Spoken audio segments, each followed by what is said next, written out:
Welcome to the Silver Creek Insights podcast. I'm your host, Felisa Wiley. Joining me today is Khalil Jezini, CEO and founder, a former professional wakeboarder turned entrepreneur, and Rich Dornisch will be joining us in a minute, the co-founder and chief growth officer of Kornerz Social Network, a real talk mental health focused platform redefining online connection. Rich brings tech and scaling chops from Fortune 500. Khalil, it is great to have you. Welcome to the show. I'm super excited to welcome Rich Thank you. shortly. To kick us off, can you walk us through the journey from your entrepreneurial roots to launching a mental health centric social platform? So, I say that I'm entrepreneur since I can remember because I was a former professional wakeboarder. So it taught me a lot about, the backstage of entrepreneurship. All those people say, oh, it's great to be an athlete. You only have fun. You only need to have to practice and do this and that. But at the end of the day, there's a lot of stuff to be doing on the background. Oh, my first real business was a motorcycle dealership when I was 18 years old. And it was an amazing opportunity to learn, on the practical side of what it is to be an entrepreneur, you know? So when we go to university for me, and I major in business administration and I have MBA in executive management. Uh, in 2013, that's when I really dove into tech, you know? Yeah. No, that's amazing.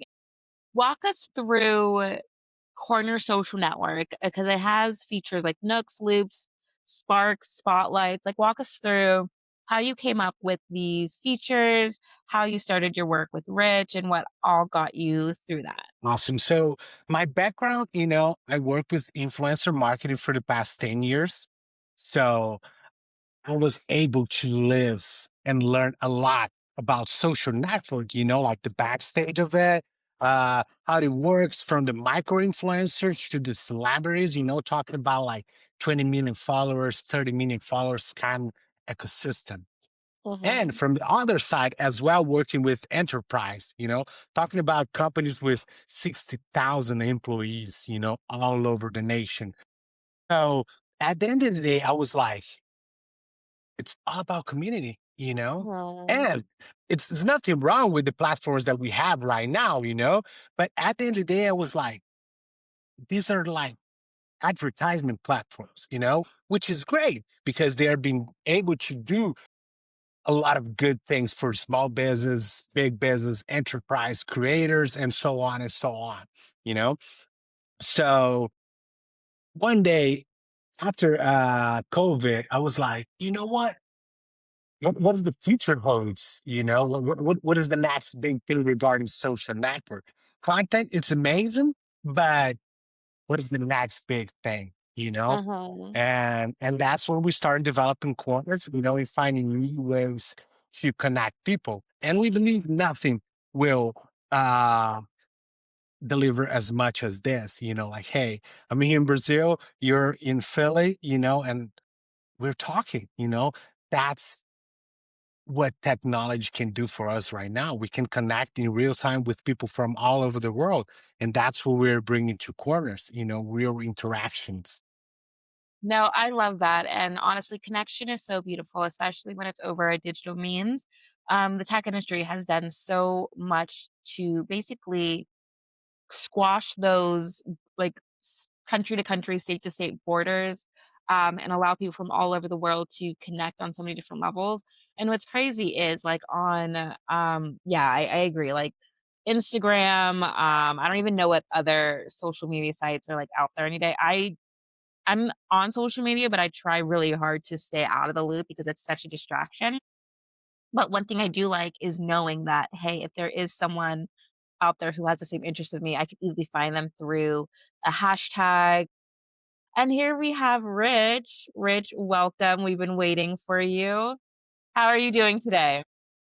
I am good. It's been a little crazy there. Just got stuck in traffic there. Sorry about that. Oh, you're absolutely fine. We were just chatting about Khalil's history. Since you joined so early in the conversation, you helped scale corners through your growth background. what led you to pivot the platform from a marketing agency to a purpose-driven social network? For me, there was already a pivot happening. Cleo had already started the pivot to social media. I just came in kind of more as a with a vision of growth and how we could grow the business. So that's Okay. really where I was at. So it was really around seeing how everything was happening within Kornerz already, and then the potential behind it. Because within minutes of me talking with Cleo, I saw huge potential in the growth of this. What made you most Fun excited about fact, yeah, let's fun fact, we met at Corners, you Yep, know? how exactly. so? Yep, yep. I had come across it by some chance doing something, and I downloaded the app, and I don't think I went fully into it. I did maybe a little play with it. I probably like said, "Oh, I'll come back to it later." And then Khalil reached out to me, and that's how we started. It was, he said, "Hey, Yeah, I see you downloaded, and what did you think?" And I was like, "Well, let me go check it out." And I went and checked it out, and then next thing I know, we y were talking, and then I saw yeah. the vision of it. I was like, "Oh my gosh, this is like something that's really unusual So you and know very what? different." It was purely by chance, and the universe kind of sort of brought you guys together. It was, and it was kind of at a time when I needed it too, and Yeah. I could say, that was like kismet for me because it was just like something I needed. I was looking for something else to do. I was looking for new opportunities. I didn't want to go back into the regular corporate world, and everything just fell in place. No, that's amazing. And what complementary strengths do you think you each bring to the table as co-founders? For me, I bring in over 20 years of technology, 20 years of business management. So that itself is where I really bring my strength in, how to market, how to brand, things like that. So I really kind of can focus on those things. And I think that's my biggest asset to that. And I would say, and Claire, you can speak for it, but I'll just give you my view of him. He's got the leadership type of ability where he can corral everyone. He's got that social side that's needed to really talk to people, like just like he talked to me, and he does that with many people. So that is like his big area where he can really kind of corral the groups together and make something happen. Oh, that's so complimentary. That's amazing. Khalil, would you say that that's accurate on your end? That you have the leadership and the social skills? Yes, yes, and whenever I met Rich, I said and we kept talking like he said, and get to know each other better. Rich is amazing, because his background, he's very humble, but this guy, he did like awesome stuff, from the technical side, helping build products and infrastructures and stuff like that, he can code, for example, and he helped scale, like for example, a call center from like 20 people to like hundreds of people, so he knows his stuff, and I agree with you. I know that there's something, another fun fact. Whenever I was in high school, I was very energetic. So the principal of the high school said, "You know what? I said it would be great for you to do like theater, like acting classes and stuff like that." So that's when I believe I got a lot of those, that leadership and the easygoing that Rich just mentioned. Oh my goodness, that sounds like it was a match made in It heaven. was. Were It there was. any other members who were part of, like, that founding team, and, like, what contributions did they bring? Yes, we have Gabriel, which is our CTO. He's a former Century Tech leader. So he lives in London right now. So that's what I believe it's amazing about our team. For example, I'm here in Brazil, Rick's in Philly, Gabe's in London, everyone comes from a very distinct background, with knowledges and fields of expertise, So whenever we put everybody together in the same bucket, it's like amazing. No, that's great, and walk me through Corners now, because there have been some new features that were added, like, we have the loops, we have Sparks, Spotlights. How have those reshaped user relationships compared to passive scrolling platforms? Oh, no. You can't hear me? No, no, I can't. Is the noise bothering? We could hear the noise a little bit, yeah, Yeah. but I think we could edit that out in post-production. Yeah. Yeah. All right. So foreigners as a social, it's very loud. But it's Yeah. okay, So we could go for it, Rich. yeah, You let's go. You. Yeah, I would say that the changes that happened, like there was already the essence of all those things there. But what I did was I wanted it to be unique. I wanted it to be Corner's terms. So instead of us having, you know, uh, videos and uh, posts and things like that, like I wanted to be creative and have it be something that's unique because really when it comes down to any type of really strong business, it's all about that branding around it and those terms that come with it. So if you think about like Apple, you have iPod and Macs and things like that, like those are terms you right away you know what they're talking about. So I want us to have those unique words as well. So that's kind of where we came up with them. But we've really kind of also focused on building out the nooks and talking about what that is and building out what a spark is. So we not only did we come up with the names, but we started to define them more and really kind of give that improvement around it so we can keep growing on it.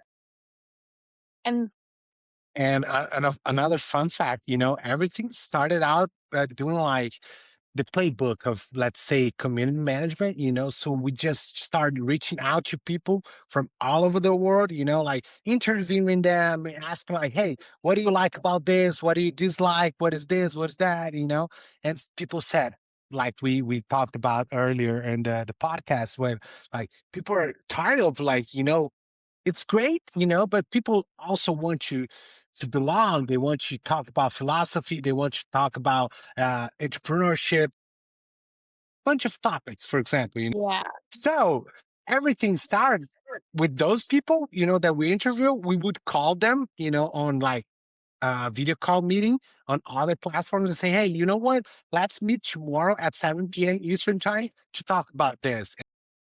A lot of people that didn't know each other would jump in and having those conversations and everything.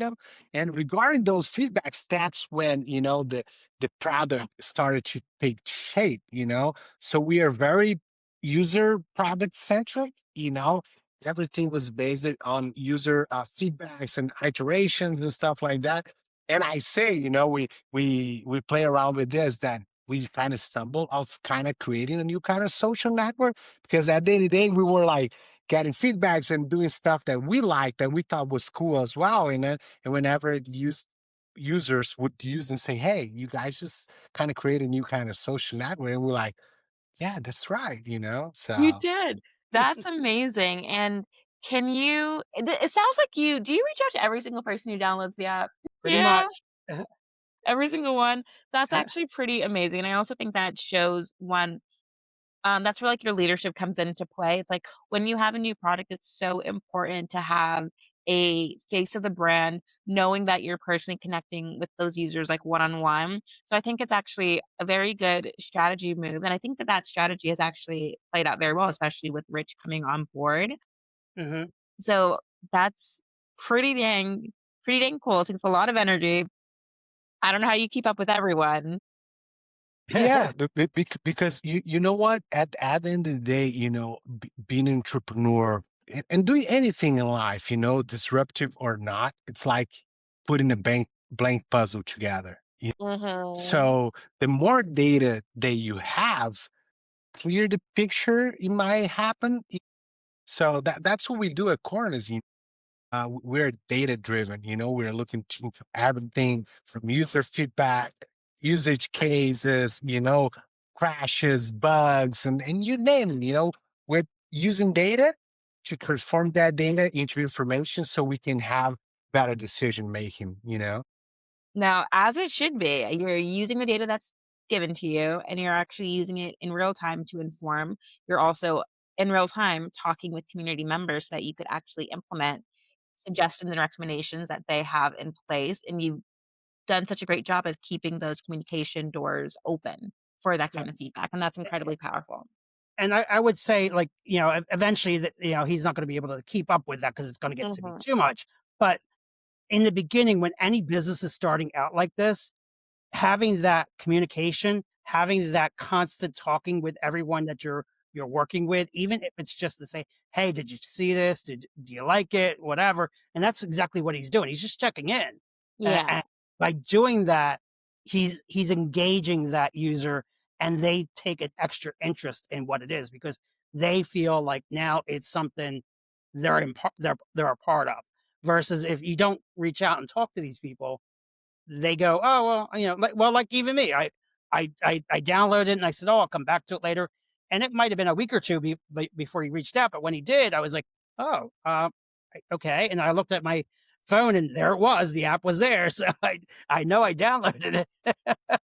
That's So, so so people funny. do that. I mean, because they see it and they go, oh, this sounds cool. And they download it and then they get tied up with something else. It's like the squirrel, like, oh, Yeah. that looks nice. And then off we go back to what we were doing. So So question, um, right now it's blocked by a paywall. So you download it, you have to pay, you have to be part of the subscription. Currently in the world, there's a lot of apps, a lot of subscription fatigue. Um, there's multiple token and subscription tiers. What lessons have you learned so far about monetizing meaningful engagement without recreating those ad-driven models in a world that's increasingly fatigued by subscriptions? For Rich. so Yeah. so it is a challenge, I will say, because if subscription fatigue is definitely out there, and I get that. Um, we need to also though turn around that issue and go, hey, we're doing this so you don't get the commercials and you don't get all the um for lack of better words, trolls that are out there causing issues on these other online platforms. So that's our real selling points that we have of it. But I think the other side is that it's just that building the excitement around, because if you create the Mhm. FOMO, they don't care about the subscription anymore. But if there's no FOMO, then of course the subscription is going to be at the top of their mind. Netflix. Most people they might complain about it, but they're not giving it up because they have FOMO. They love it. They don't want to miss out on it. They like keep talking about it. So it's that same idea. As long as that FOMO keeps going, then we got it. You know And what's that's funny? what we're doing with all our stuff. We have our Substack, we have all our Instagrams and X and every place else that we're promoting this stuff, and people are starting to get it and see it. And the more we do that, the easier that's going to be to get them to come in. So, you know And what's funny, Rick? I also adding to that, we ask our questions, because in technology, we know this, if you don't pay for the product, you are the product, So whenever people Mhm. say, "Oh, great, this is free," like, "Oh, amazing," but there's some reason behind it, And whenever we started developing this new kind of social network. We said, all right, so how can we really build something by the people, from the people, really user centric, because for example, on other social platforms, a lot of the experience that we have and a lot of the features and tools that are developed into it are really designed for the advertiser, Mhm. not for us. So that's the cherry of the cake of the kind of the business model that we went through. And I like how you mentioned that when it's designed by the people, or for the people, by the people, but it's also if you wanna be there, you're going to be there, and if you're not, then it kinda sort of also distills away those who may be potentially bad actors or who may not actually be engaging. So as soon as they swipe their card for that first, like, they're actually saying, like, "You know what? I'm gonna make my money's worth it." Right? Exactly. Yep. No, that's actually great, but what's funny too is, Rich, you mentioned, when Netflix raised their money, you're actually probably speaking to the one person who deleted Netflix after the very first subscription tier price increase. When I first was on Netflix, it was $5.99. When they were like, "Oh, we're gonna increase it to $7.99," I was like, "No," and now I don't even know I think it's at $21 right now. Yeah, it's about that. Yeah. So you're talking to the one person where it was like, "Oh, I actually, like, left because I was like, I saw this where this is heading, and I'm like, absolutely not, get me out of this." But and then that's going to be the case with some people. Some people aren't going to. They're going to go, no, I don't want to do that. But the majority of the people that really like get it hooked into stuff like that, they're the ones that we're kind of working at. And I would say most social media out there Mhm. isn't really social media, it's social marketing. It is. It's all And that's really what marketing, we're trying not to be is social marketing. which I could get behind that 100%. And mental health, it's central to, Korner's ethos. How do you build community norms that support emotional connection and then avoid that negativity? I really think the communication that we're doing where you have that face to face, like we're doing on this podcast even, it's that way of being able to just talk with other people and not Mhm. feel like I'm just looking at a video or I'm just reading somebody's words. It's that actual human connection. And it may not be a in-person connection, but when you do a video chat like this, it starts to become more of that type of situation, and that's better than having going to like a webinar or going to watch a video or anything like that. You're Mhm. never going to get the satisfaction that you can get when you're talking with others. And that the one thing that we've done with Corners is we made sure that those rooms are not big rooms. They are limited to 9 people. So there will never be a big group in that room. So when you go in that room, you're going to have a chance to talk with others. And that's really the focus of what the Nooks are about.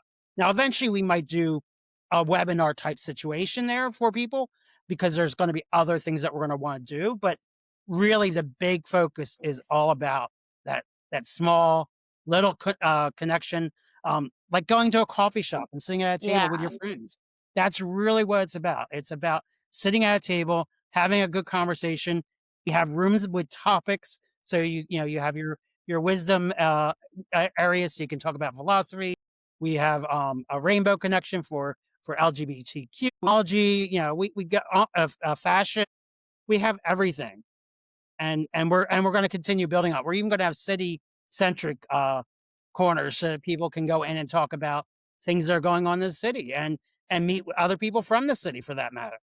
Because you can go in and you can join a group that's already going on, but you'll also be able to start your own little chat. And you could say, "Hey, Charlie, let's meet tomorrow night on Corners," and then you can both hook up on Corners on in a Nook.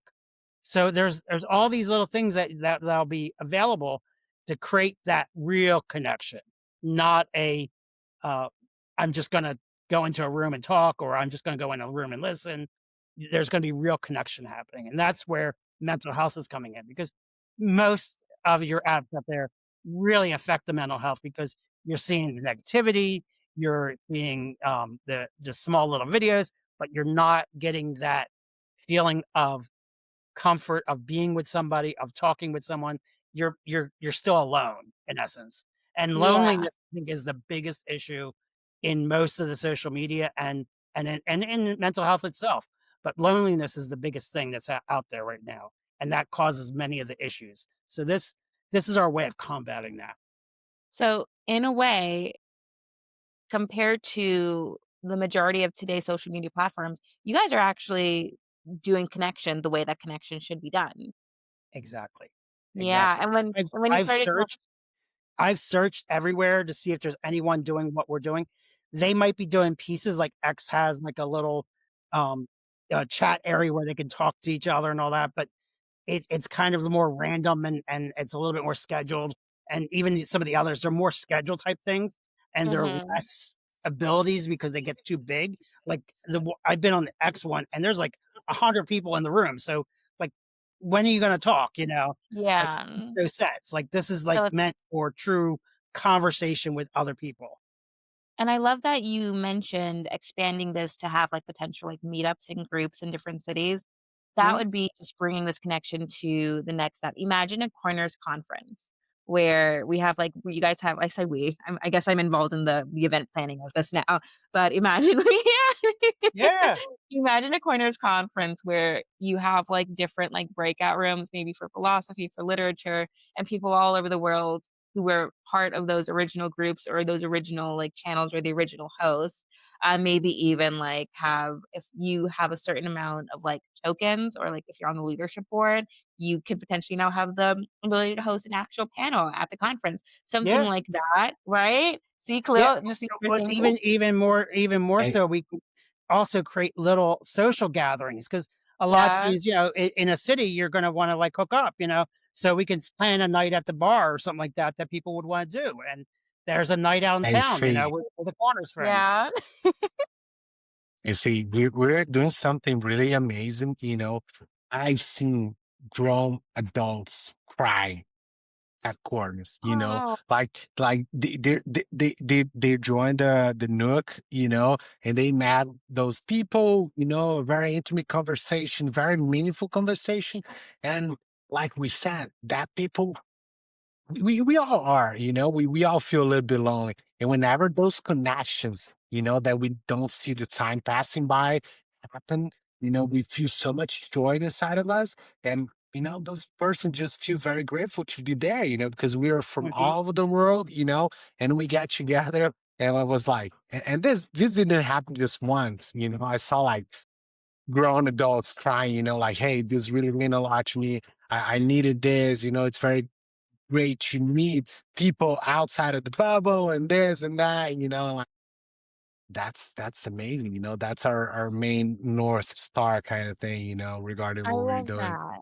You're seeing the impact in real time, and I love that emotional connection that you have because that's how you know that you're doing something right and that it's going in the right direction. It might be slow to get started, but there's so much potential, and I'm just so excited for to see where this all takes you. Like, there's so much potential, but I'm curious, um, because you guys are prioritizing community over virality or ad revenue, have you faced investor pushback over that? We actually we also like we have raid around before, for many friends and family of mine. We I personally, turned down an investment proposal in the past, because they said, you know what, let's scale this thing to the moon, let's flood this with bots and stuff like that, Oh, to spark those interactions and stuff like that. And I was like, that's no. not what we're doing, I rather have like 20 people really using the app, and liking it than because at the end of the day, who are we building this for? Are we Yeah, building this for the hype, or are we really building this for the people? wow. Hmm. Yeah, and it's a different world because of the way we're doing it.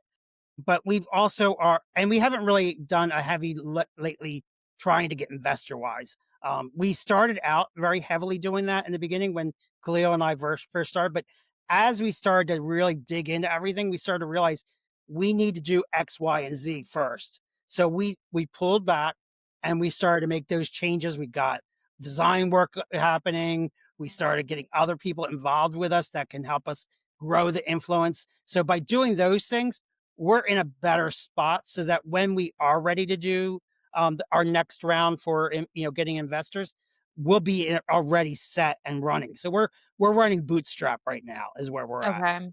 I So could feel that's that. really our focus is just focusing on getting this product up and running in the right way. So we Okay. we we pulled back a little bit and said, okay, we got to fix these things before we really push this out there because in the end, if you don't have a good product that people like from day one, then you're not going to get them back most likely. And so we didn't Mhm. want to push out and have people come in that would maybe not come back because we weren't ready for them. So Okay. that's really why we're kind of sitting right where we're at, but we are now on that cusp of going to that next level because all the design work is just about done. And we'll have ongoing design work, but like the key things that we wanted to make sure were in place for our growth are going to be in place in just a couple weeks. So Okay, that's we're really getting ready to amazing. push. Well, that's Yeah. great. And the tagline is "Real talk, real impact." Khalil, you mentioned that you've seen firsthand people get emotionally connected, emotionally impacted by some of these conversations that happen. What are some metrics that make you feel like you've truly delivered on this promise of community first? Awesome. Yeah. So whenever we ask those users, like, why you keep coming back, and we thought we are going to hear like a specific feature, for example, like, hey, I love the nukes, I love the loops, whatever. But at the end of the day, they said, I keep coming back because of you, because of Rich, because of Gabe, because of all the awesome people that I'm able to interact with. There are not anywhere else. They are here at Kornerz. So we just thought, all right, so they keep coming back because of the community. We built. So that's what is amazing. And we are part of Sat Square. Yeah, it's a hub of universities in London, like Southampton and other universities in the UK, specifically like 5 of them. And Gabe, our CTO, is with them writing a paper. So we're gonna have real data about the mental well-being that this kind of environment have on people, you know? And I'm gonna quote something that sparked this insight in us is an experiment that was done in the 80s called Rat Park. I don't know if you guys heard of it. No, I'm not. Educate me. So Rat Park was mainly used for drug addiction.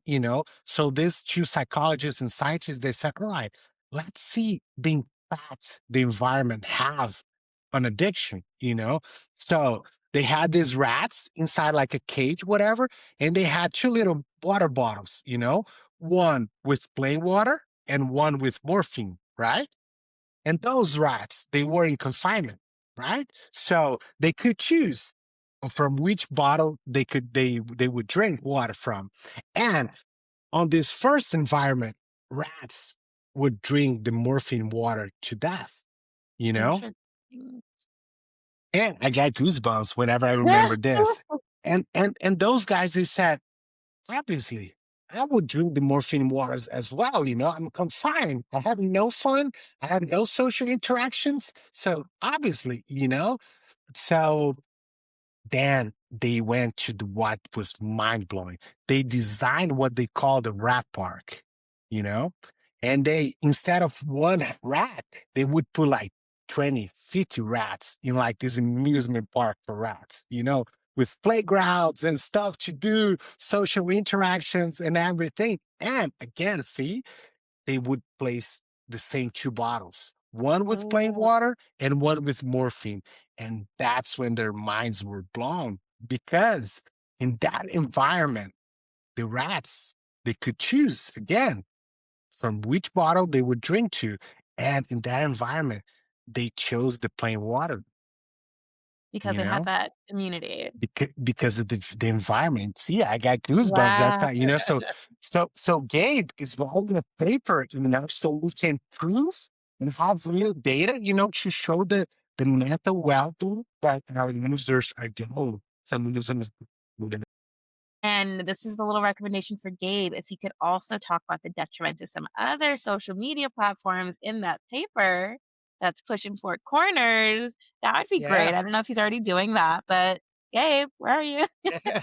good good point. We'll make sure he hears that. There you go. We'll send him the link to this podcast. Yeah. But what let's talk about the future of corners. What emerging feature are you most excited about? Whether it's oh, well, you mentioned like that live events, micro communities. Is there something else that you guys have in the works that you think are going to be really big? um there's so many things that we've talked about doing, and we're kind of we have like a lot of growth that we want to put into this where it becomes more similar to some of the other environments out there, but without all that noise.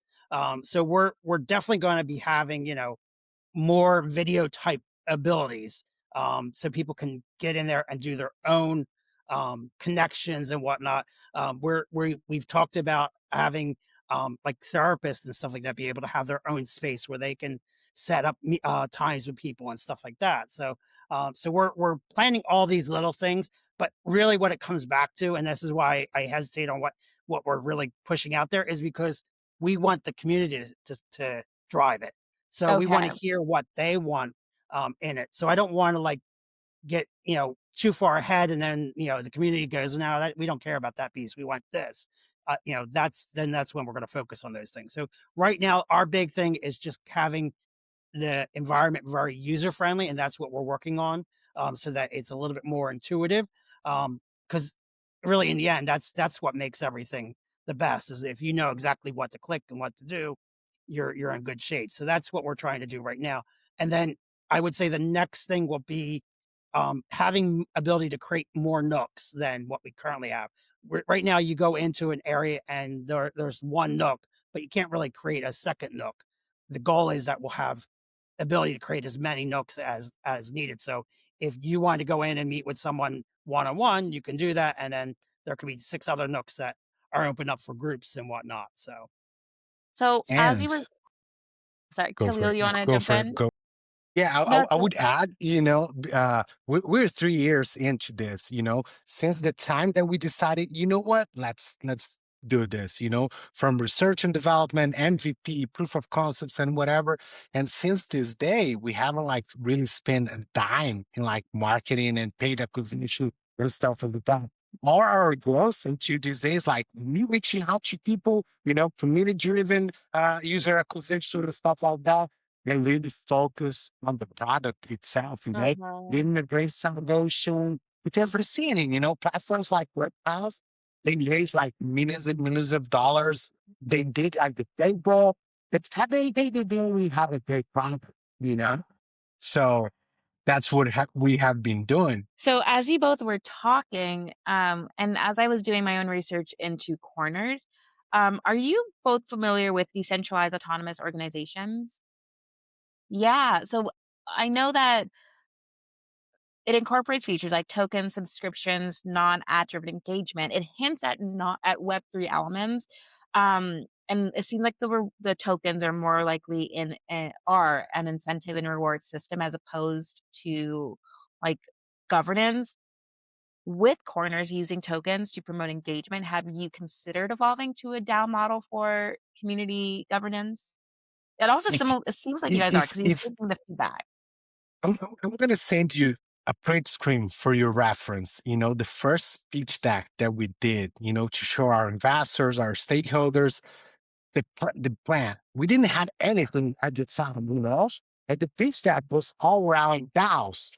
So Mhm. I believe right now we learn a lot of like, I'm gonna use Apple as an example. Apple is using a ton of AI, blockchain, crypto, and Web3 stuff on their tools, but they don't really advertise it like Mhm. that, because they're not doing it for the hype, because at the end of the day, my Mac here, for example, Catherine is using, I don't really know. You know what I Yeah. mean? If the user interface is friendly, if the user experience is okay, that's what happens at the end of the day. If Apple is going to talk about, whenever you see, like, for example, an Apple advertiser, they don't really talk about anything about tech. You need to understand the user experience. And I believe that's what Yeah. we're doing at Kornerz. It's really much centric about the user experience, like the governance. Rich did an amazing job, in our white paper, regarding tokenomics, the governance and everything. At the end of the day, Kornerz is a DAO. We are using a lot of tools, from Web3, our content, it's a storage using IPFS, which is basically like, a decentralized file storage system. So, we just on the download, doing our thing, and really focus on the user experience. As it should be.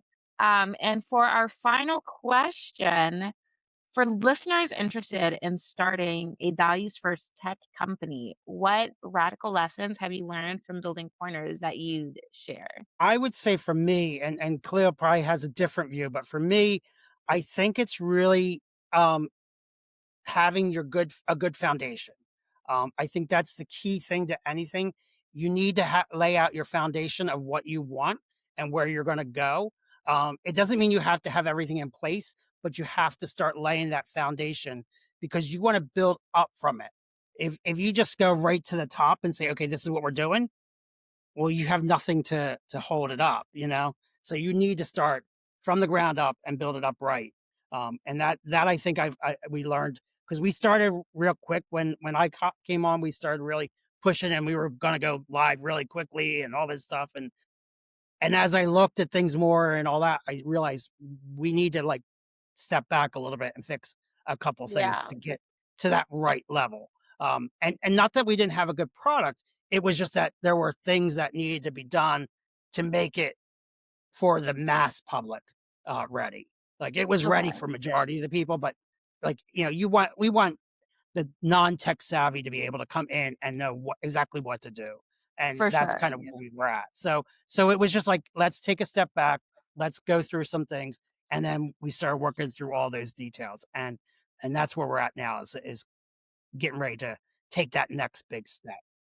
But we built the foundation is what we did. So Okay, And something that I was learning throughout my journey, and Rich taught me this very well, was you gotta learn to say no. Who you doing this to, And Rich, working with him together, he's like, hey, no, like drop it, let's not go that path. Let's not talk to that person anymore because she's gonna mislead us and take a different path that we're not designed to go. No, that's not good for us. So we need to know what you're doing, who you. wow, that's amazing, and it is so true. It's like it's kind of like this quadrant of what needs to be done. It actually it's called the Eisenhower matrix. It's like urgent, important, not important, not urgent. mhm. Rich, you sounded like you knew exactly what quadrant to put every one of Khalil's tasks in. Well, that's the balance of us, like Yeah. I have a different background and experience than he has. So that between the two of us, we really complement each other. And I think that's another value. If you are lucky enough to be able to start a business with somebody, um, try to figure out how you can complement each other, and focus on the areas that you're good at, and let the other person focus on the areas that they're good at. And then if there's an area where you're both struggling at, work together on that. And Khalil and I do that same thing. If we're struggling at something, we work together and we try to figure it out. But otherwise, we work on our past, because we know we have our strengths there. No, that's definitely the way to that it has to be when you're working with team members. And those are the last of my questions. But I just want to say thank you both so much for your time today and telling Yeah, me thank about the you. history of Corners. I'm so excited to watch you guys grow. If Corners ever comes to Philly, you could count one person as being at that event. So I'm so excited Well, for you guys. I'm in Philly, so Yes, you're in Philadelphia. There's going to be two of us at the event. Two of us. Where am that's I? right. Oh, my goodness.